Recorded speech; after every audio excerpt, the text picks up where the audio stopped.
He's right on point. We need to recognize them, give them the cheers because the Republicans are cheering their people on. The Quitman 10 over in Brooks County, I don't think they're guilty.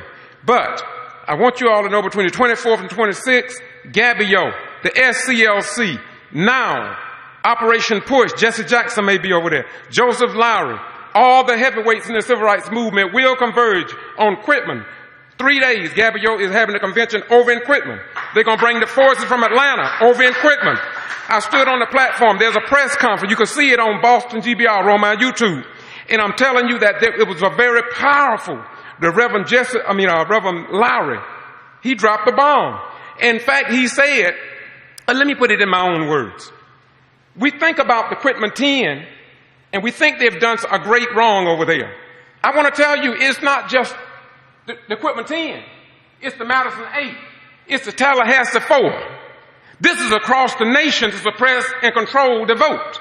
And so if we as a Democratic Party don't get behind these people, if you don't believe they're innocent, get behind our party because we need and they need your support. One other thing. Did you not know that Brooks County got more people registered than Lowndes County? Do you know that we went to Macon? And do you not know this was in May of last year? They only have 800 people that are eligible to vote that are not registered. Just 800. And when we met in Macon, do you not know that they had the support of their community to travel from Brooks County to Macon saying they didn't do anything wrong? Do you not know that I have names of people that said the GBI harassed them, intimidated elderly people to the point that they would not even return to the polls to vote? That's a matter of fact. And I hope it come out in the trial. I'm going to take my seat. But look, the last week in February, I think all of us need to be over in Brooks County. I think we just need to take some ballots over there and register application, register people vote. What y'all think? I think we should. But anyway, if you all didn't say nothing, so I guess you don't agree with me. But it's okay. But if we keep sitting down and don't say nothing, I'm sorry, y'all. We got to do it. We got to do that about this thing. No, and not a single individual here can do it all by themselves. We must all work together, bring our friends. I have to confess that I was slack today. I had a previous appointment that I did earlier in the afternoon. Usually I spend the early afternoon before the meeting phoning through my Rolodex, reminding people of the meeting, and I did not do that. And so we see when I slack off, our meeting slacks off. When y'all slack off, the whole thing slacks off. So we have to work together. Mr. Quarterman.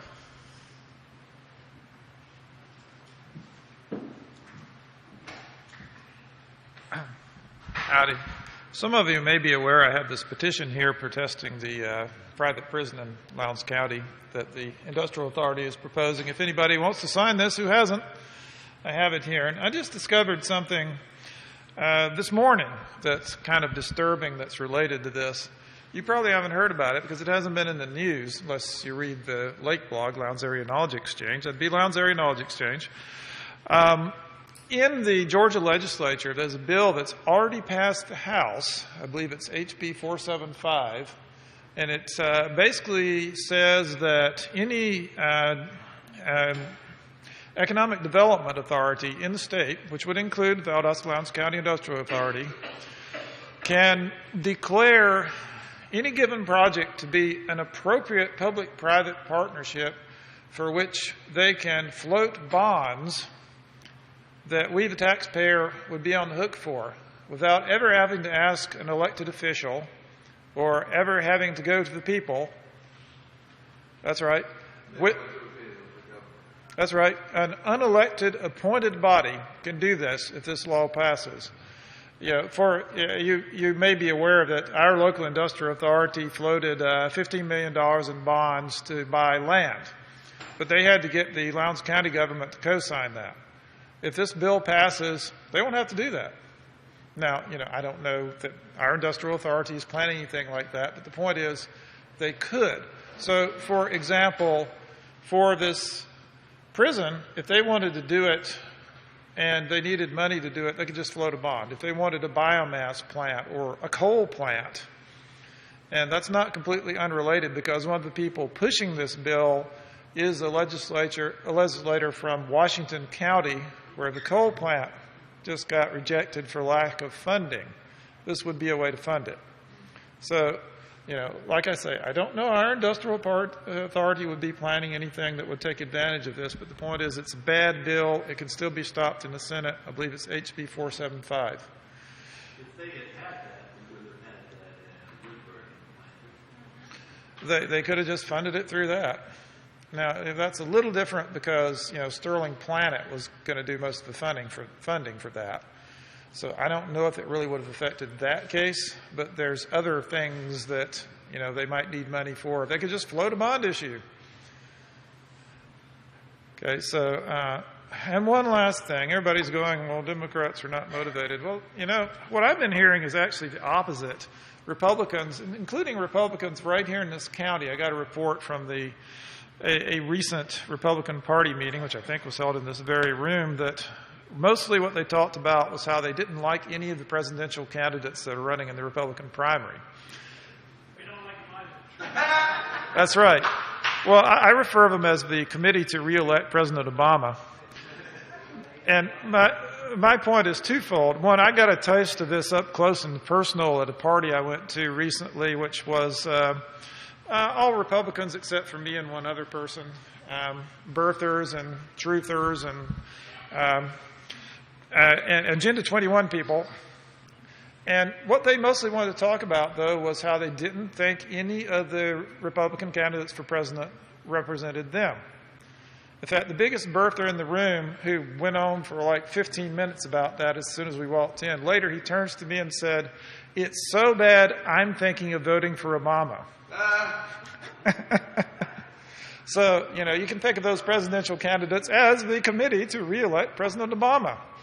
I don't see that it's the Democrats that are unenthusiastic. I think it's the other way around. So I think we should be glad about that. And we can elect people. We can re-elect President Obama. We can elect people to the State House and the Congress. And we can re-elect Sheriff Prime, which I would recommend.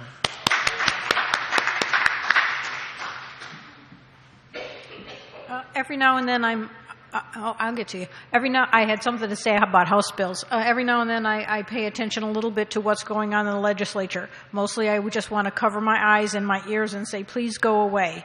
But today I got a telephone call that was an automaton which said, we're making phone calls about school choice, and a bill in the legislature about school choice. And if you're for school choice, press 1 and we'll connect you to your representative, Jason Shaw. I thought, I don't know anything about the school choice bill. I best press 1 so that I can find out about it. And when I pressed 1, I got connected to the voicemail of some other legislator. So I hung up because I was not Jason Shaw. I might have left him a message. But the really horrible stuff is moving its way along in our legislature. I highly recommend that you go and speak to your legislator later. Amy or Tim or Jason or Ellis, they still are our representatives, and it's your responsibility to tell them what you think about school choice or, any other crazy thing they're doing. Now, Sheriff Prine, did you have something you wanted to say to us? Okay, he's going to address us as a citizen, and then we'll come to you, Elliot. Thank you. I don't mean to take the stage here, but what I wanted to address is you were talking about the private jail system. I'd like to voice my opinion of that. The private jail, from our study so far, is the cost of, and I'm going to use a figure of around 800 inmates in our county jail system. Right now, we're pretty close to 900 in our jail now. And we figure around maybe $36 a day to feed the inmate, and that's counting of course, the food and our employment. In looking at the private jail sector, of course, I'm responsible for the inmate, whether he is in a private jail or in my jail. If I'm going to be responsible for that inmate, I want him here. I want him in my jail, not a private jail. Another thing is the cost factor. Like I said, we're figuring around $36 per day. In the private sector, they're figuring around $64 a day. So that's our study, and I just wanted to address that. And I'm certainly, we've tried the private probation office, and if somebody in the private probation office, if we have an inmate or violation of probation, it doesn't take but maybe $2 or $3 for them to violate the probation and put them back in jail, where we can work with the state a little bit better. I just wanted to address that, and I appreciate your time. My number one member generator, Elliot Bergman. Yes, sir. How many members do we have signed up right now? I don't know the answer to that. I do know that last year we had the maximum number of people pay dues of any year that I've been attending here. So I don't know. I don't know the actual number, but I do know that our folder from last year is the fattest folder that we ever had.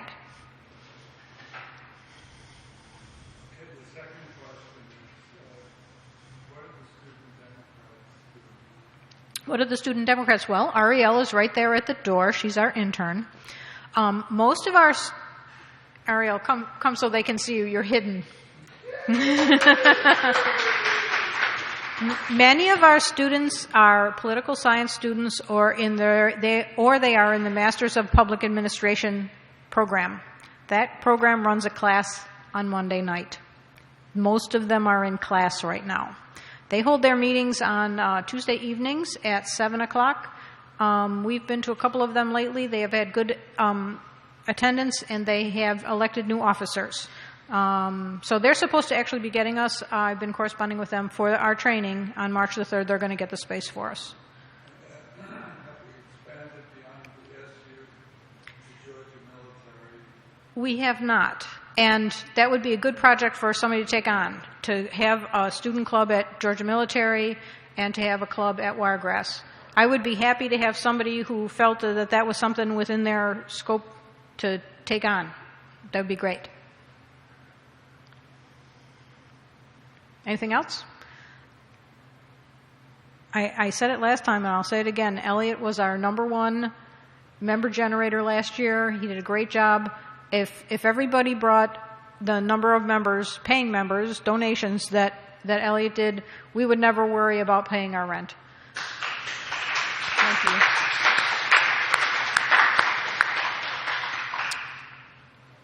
All right. Somewhere here I have an agenda. Is there any old or new? Citizen, you want to got something to say, Jim? Come on. Okay.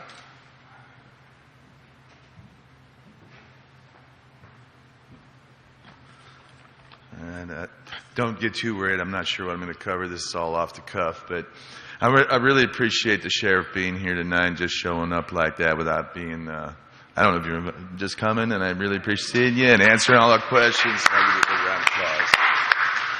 And because as I've tried to say a number of times, even though I'm really interested in national politics and stuff, I'm much more interested in local stuff because that's where we live, and that affects our lives more than anything else. And like Tip O'Neill once said, all politics is local. And but I want to give one of the things I was listening to Bill here, who I really love and appreciate for all he does, his ideas and everything like that. And I think he's one of the best guys I've ever seen run for office. So, and I really hope you make it soon. Let's hear it for him. But I was really interested to hear him say, and one of the issues he brought up that's really dear to me is who can afford to run? I mean, there you were running for Congress, just a local district to the House of Representatives in Washington. You said you had to pay $65,000 out of your own pocket, and that doesn't even count